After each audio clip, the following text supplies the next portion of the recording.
এখন 4 মাস পর আপনি শারীরিক এবং মানসিক ভাবে কেমন আছেন? প্রস্রাব ডেলি মনে হয় 30 বার হচ্ছে। জি, ওই জায়গায় চলিয়ে আছে 5-4 বারে।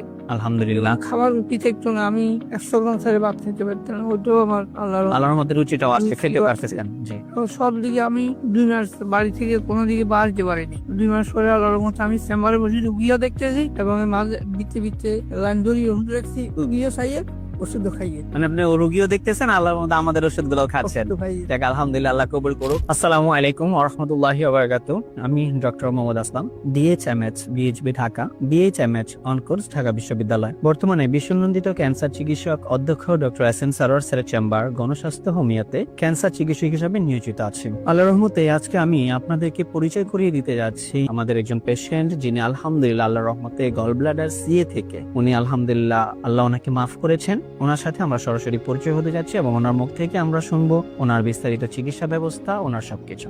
আসসালামু আলাইকুম, কেমন আছেন আপনি? ভালো আছে। স্যার, নাম জানি কি আপনার? মানিকাল চক্রবর্তী। স্যার, আপনার বাবার নাম কি? আমার বাবার নাম হরিপদ চক্রবর্তী। হরিপদ চক্রবর্তী। আপনার মায়ের নাম? কুমোদিনী চক্রবর্তী। কুমুদিনী চক্রবর্তী। আচ্ছা স্যার, আপনি যে গ্রামটাতে আছেন, গ্রামের নামটা কি স্যার? আমার গ্রামের নাম হলো মোহাম্মদপুর। ইউনিয়ন? ইউনিয়ন 4 নম্বর রামনগর ইউনিয়ন। 4 নম্বর রামনগর ইউনিয়ন। থানা? দাগল ভুইয়া। দাগনভূঞা থানা। আর জেলা? ফেলিং। ফেনী জেলাতে আছে। স্যার, আপনি সর্বপ্রথম কি সমস্যা হয়েছিল স্যার? আমি একটু আগে বলি যে আপনি কিসের জন্য আছেন, কি পেশায় আছেন স্যার? আপনি আমি একটা পুলিশ চিকিৎসক হিসাবে দেশে পুলিশ চিকিৎসক হিসাবে দেশে আছেন? দেশে আছে অনেক দিন কিন্তু প্র্যাকটিস করি।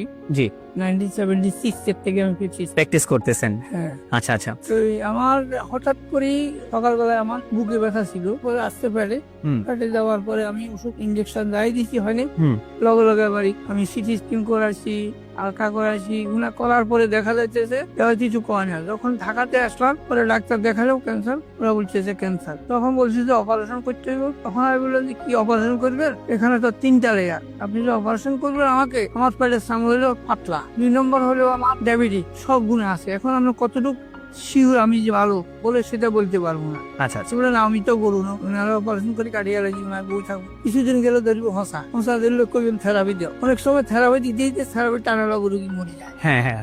ঠিক আছে। জি। এবং দাঁত হয়ে যায়, সুর হয়ে যায়, আমি অপারেশন করবো না। তখন আর ছেড়ে বললাম চলো বাড়ি চলো। বাড়িতে যাওয়ার পরে একটা লোকের কাছে উনি আমার বাবা হতে এই ডাক্তার সাহেবের ইয়ে পাইছে।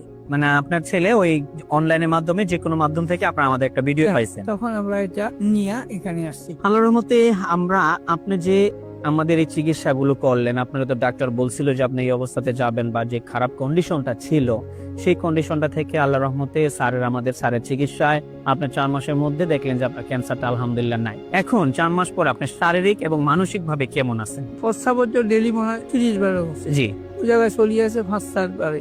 আলহামদুলিল্লাহ। খাবার রুটি থাকতো না, আমি 100 গ্রাম ছেড়ে ভাত খেতে পারতাম না, ওটাও আমার আল্লাহর মধ্যে রুচিটাও আজকে রুচি খেতে আছে। পারতেছেন। জি, তো সব দিকে আমি 2 মাস বাড়ি থেকে কোনো দিকে বাড়তে পারিনি। 2 মাস পরে আল্লাহর মতো আমি চেম্বারে বসে রুগীও দেখতেছি এবং মাঝে বিতে লাইন ধরিয়ে ওষুধ রাখছি, রুগীও চাইয়ে ওষুধ খাইয়ে। মানে আপনি রোগীও দেখতেছেন, আল্লাহর মধ্যে আমাদের ওষুধগুলো খাচ্ছেন। ওষুধ খাইয়ে। যাক, আলহামদুলিল্লাহ, আল্লাহ কবুল করুক। আলহামদুলিল্লাহ, আমরা ওনার জন্য সর্বোচ্চ দীর্ঘায়ু কামনা করি। আল্লাহ তাআলা ওনাকে যেমন আজকে মাফ করছেন, ওনাকে যাতে মৃত্যুর আগ পর্যন্ত আল্লাহ অন্তত সমস্ত প্রকার রোগ থেকে, অন্তত ক্যান্সার থেকে যাতে মুক্ত রাখেন, আমরা সেই আশায় আছি।